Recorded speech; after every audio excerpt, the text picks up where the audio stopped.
என் பொண்ணை வேலைக்கு அனுப்ப மாட்டேன். ஏன்பா?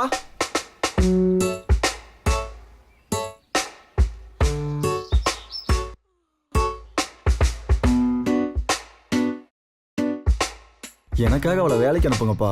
என் பிசினஸ்க்கு ஹெல்ப்பா இருக்கும். 80,000 சம்பளம். ஆனா அப்பா கிட்ட 50,000 தான் சொல்ல போறேன். அதுல உனக்கு 30,000 ரூபாய் கொடுப்பேன்.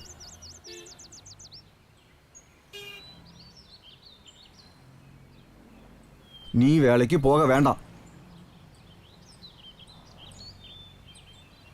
பேச்சு மாற மாட்டியே.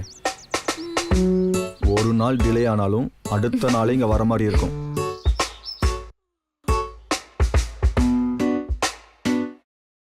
அதுக்காக பொம்பளை பிள்ளைய. எனக்கு புரியுதுப்பா. ஒரு தம்பியா நானும் பொறுப்பா தான் இருக்கேன்.